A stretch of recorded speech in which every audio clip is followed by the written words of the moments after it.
businesses. What can digital do for you?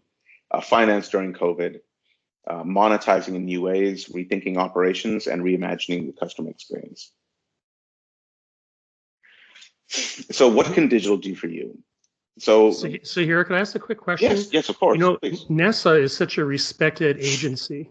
The public really has high confidence in the information that comes out of NASA. And I'm just wondering why NASA isn't taking more of a leading role like the CDC does in disseminating information on COVID. As an agency, our charter is not to basically do that. Our charter is to explore, is to develop, understand the Earth, and then explore beyond it.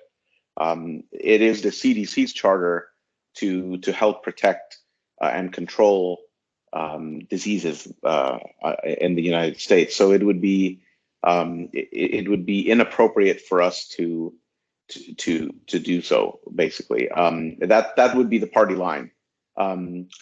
In reality, we're also not equipped to do it in terms of, right, we developed these processes in part based off of CDC recommendations. It's not that we did this completely independent of the CDC.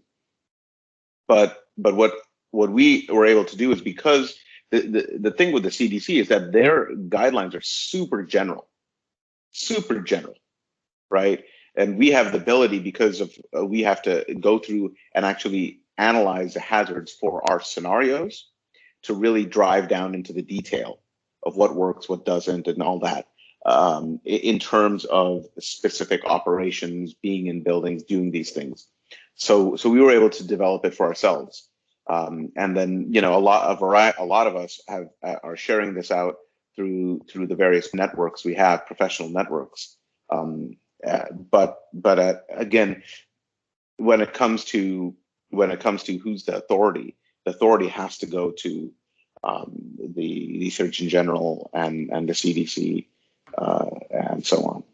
Yeah, that's very helpful. I was just thinking that if the average Joe saw how NASA was mitigating risk and conducting business in their facilities, I think that would go a long way to restoring faith and giving direction on how people should behave. You're right. One note, and I don't want to belabor the point, but one thing we have at our advantage is that if people choose to not comply, we can send them home, and we don't deal with the general populace. That's very different from going to Lowe's. Lowe's has a mask policy, but they've instructed their employees not to confront customers who refuse to adhere to that, because some customers who don't want to wear masks have become abusive and violent.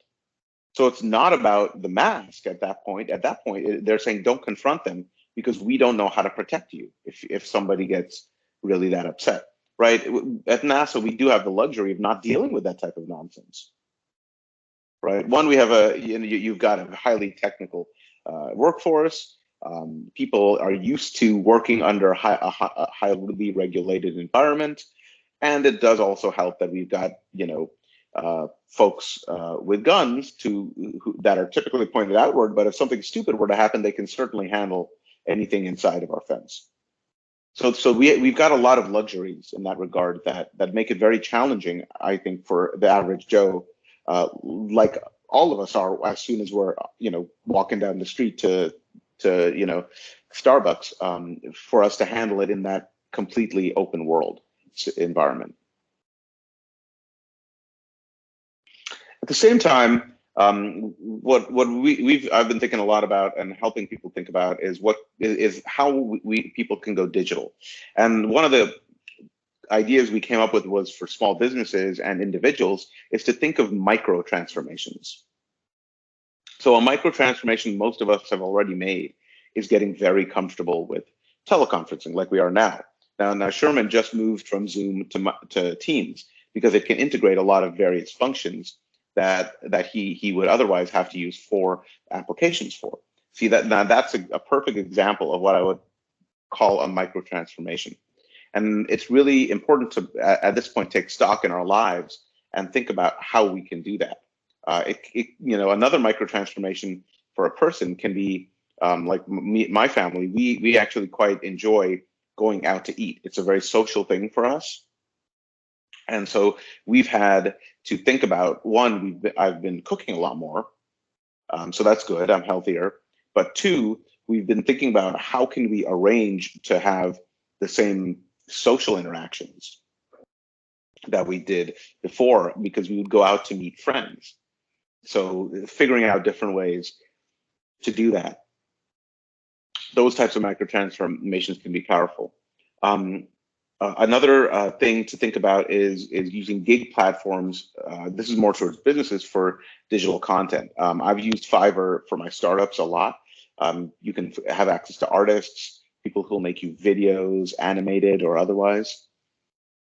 So thinking about, for a lot of the things that we might go in person to get services, how can we get those through different web platforms? Many of them have already existed, but COVID has really shone a big light on them. And then the last thing for particularly for businesses is to work with local students to create web presence apps, or in general, look for how as a business you can bring students in, because right now is a great time to get young talent, because a lot of internships have fallen flat on their face that were physical or in person. So if you or your company have the ability to work with people digitally, you can have access to some really amazing talent right now that might not otherwise be very expensive or just might not be available.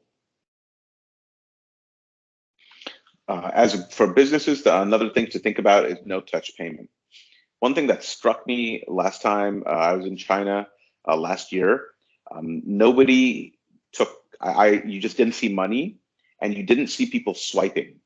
Everything was touch to pay, touch to pay, touch to pay, or scan to pay, just on the phone. And so, we're really actually, I feel like we're a decade behind. That's actually all over Asia, much of Europe. So going to no-touch payment and no-touch interactions, there's a lot of software out there, a lot of apps out there.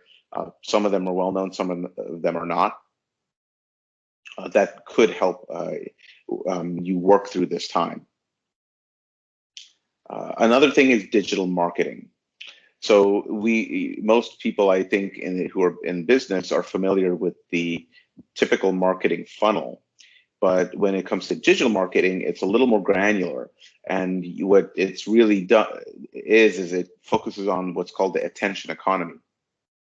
Look, a certain amount of looks leads to a certain amount of hits, leads to a certain amount of buys. And what you want to do is you want to drive use social media to drive to your website, to drive to apps. And that's where you will get revenue. So rethinking how you do digital marketing and really having a strategy. A lot of us as business people and a lot of businesses that I've talked to do digital marketing, but they don't truly have a strategy. They haven't sat down and really thought it through about, in the A to B to C process. And that can be really important right now. Another thing, and this goes from personal all the way to business, is finance during COVID. It's more important than ever right now to be what is called loan ready. So this runs the gamut from having your taxes filed properly and monitoring your credit score as an individual, all the way through making sure that your books are compliant as a business. That all your filings are in, and that you're audit ready. So this is there's never been possibly a more important time, because there are not just the government programs, but even just continuing to operate. If you need a loan right now, it's going to be very hard to get it without everything being really T's crossed and I's dotted. In terms of loan applications, there's a lot it's really messy. So I've been working with some folks in the banking industry to understand better, and these are not kind of techie bankers like Agilis are, but these are like the guys out of economics, and pure BA degrees who work in the hardcore side of banking. And they're saying it's a complete mess in the back room right now, because they're having a lot of challenge analyzing the risk of any loans they want to make. They're having challenges analyzing and understanding which loans they feel that are likely to default, or which ones are going to get paid off. And then, of course, you have the semi-chaos of policy. So they don't know what the government's going to do. They don't know what's coming down the pipeline from Congress. So, but what he said is the key is don't give up. In some cases, he's seen people apply a second time with all the same data, but the paperwork somehow ends up slightly different, and they get what they need. The other thing to think about it, to keep in mind, is that as a business, some portion of the PPP loans will be forgiven. The question, of course, is what is going to happen with new federal loans.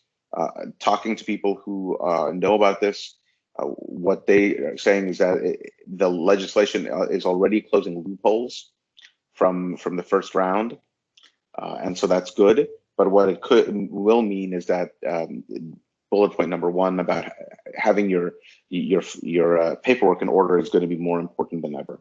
The one exception to that for individuals is a 401k loans, which are about 8 clicks, and you can get $100,000. So that can be pretty important and there are special terms for it if you can demonstrate a hardship due to COVID. So if you're a trainer or an agile consultant and your revenue's down because your consulting gigs have been reduced, that might be something to consider to tide things over for a while, and it's there and available.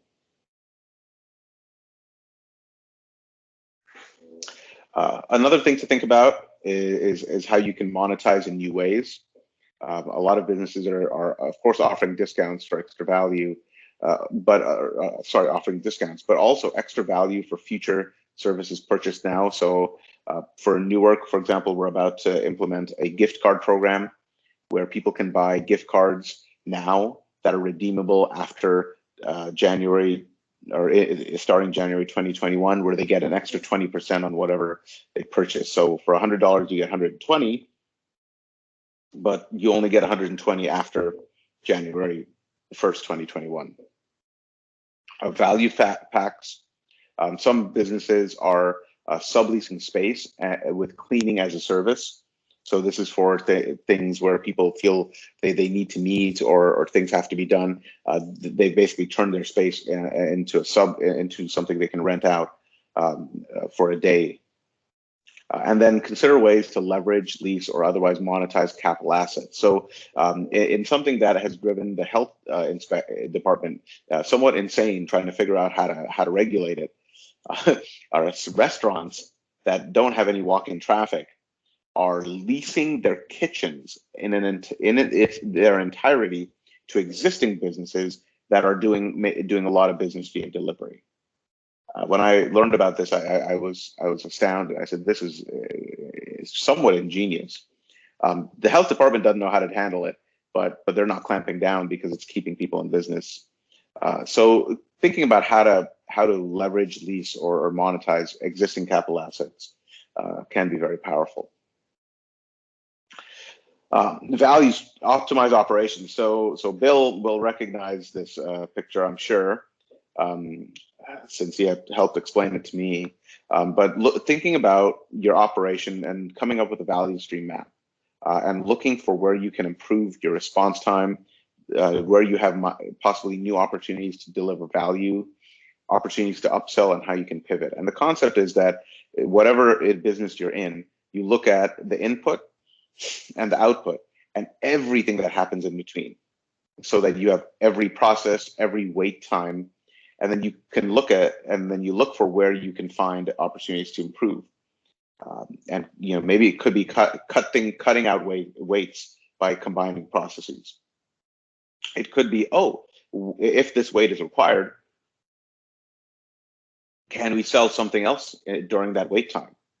There's a lot of different ways to do this, and you can always reach out to your local, whoever you know who's kind of got an MBA or that type of education to help you go through this. you can always reach out to me, and we can build you a mini value stream map. But what it's doing is it's really helping shine a light on what you're doing in your process and how you can really address where you have efficiencies to be had. Another thing that's critical, and this goes to one of the comments from the beginning, is talking about consumer confidence. So what's interesting is that we're seeing a difference between restaurants that have things like published processes and live webcams in the kitchen to show people that they are compliant, that their employees are conscientious, versus those that don't. Extreme adherence to personal protective equipment by employees is important. Ambiance is important. This is not just distance, but this is the smell of Lysol can matter to helping people feel that they are in a clean environment.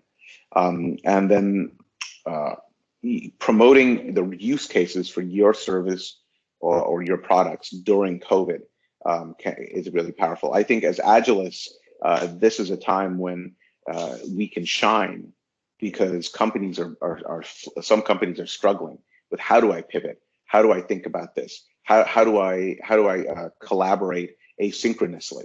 And as Agilists, like we know how to solve these problems for them and help them get to the next level of their business agility. And so I think this is a tremendous time for use cases for Agile. And then this may not apply so much to folks on this call, but I just left it in because the point, I think, is important, is reimagining the customer experience. So this is, for example, I know Sherman has had to move all his trainings online. How do you do that when so many of the games, teaching games for Agile, are physical? But there are other things that can be done online that are really cool. For example, if you were to run a certified Scrum developer class online, you could do all the coding live in some sort of collaborative environment. That might be a little clunky to do in the class, but here everybody's on the computer anyways, so it's really clean. So thinking about how you can reimagine your customer experience can be very powerful. And then also in that same vein, there have been a lot of businesses that are bringing back services that we didn't think about or have let fall away or took for granted, like the house call. I know of all of these services that are doing house call as a service, basically. And it's remarkable when you think about it, because, right, the house call is basically something from the 1950s in our mind, but right now it matters, because I can't go to a salon until last week, actually. I couldn't and get a haircut. And then finally, the legal and compliance aspects of this are really important. I recommend something similar to what we did at NASA, which is to take a conservative posture, protect your team. You have to know the current law. So the law has changed multiple times. For example, when it comes to rent, you couldn't evict anybody until the end of August. Right now you can, but apparently the CDC may be able to say that's not allowed using some arcane old rule from the 1800s. The CDC interfering with housing is very strange, but that might happen. Reading the EEOC, that's the Employment Commission FAQ. So this is what you have to tell your employees, what they have to tell you, and basically how to interact during this time. There's a lot of information that they've provided. Making sure you're OSHA compliant is important to keep you from being liable, but in the end, not accepting liability if you can avoid it. And then going back to the information concept, not trusting anecdotes. If you need legal expertise, go get legal expertise. If you need somebody who is an expert in health issues, perhaps find an OSHA consultant. But don't trust anecdotes, because it's a little bit of a Wild West when it comes to compliance in the last several months, but it's starting to normalize, and you are starting to see some repercussions for employers that have been fast and loose. So it's important that you protect yourself and protect your team. So finally, just remember a few things. We can and will get through this. It's not going to last indefinitely. We have to adapt. Customer and consumer confidence is critical to everything we do. It's important to focus on marketing operations and new ways of doing business as much as possible. It's also really important to get help where you need it. And in that same vein, leveraging your fellow businesses or your contacts like we are on this call.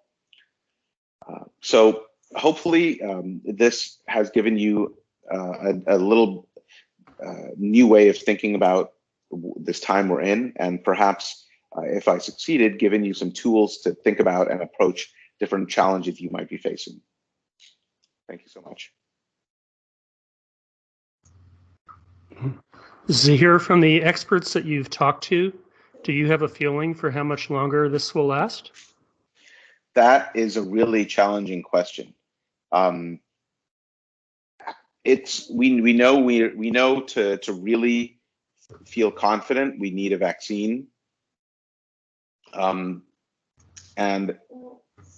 that is really challenging because with those trials, vaccine trials can sometimes look good and then fail in the final phase. So it is very challenging to try to t-ball that, or sorry, crystal ball that. If it were to continue along typical vaccine timelines, you typically look at 3 to 4 years. But however, there's never been a mobilization of pharmaceutical energy of this scale before. It's really on the scale of the mobilization of manufacturing during World War II. It's that level that we've seen. So that could very significantly shorten the timeline. But as every Agilist knows, simply crashing the project with resources is not necessarily a cure for the timeline issue.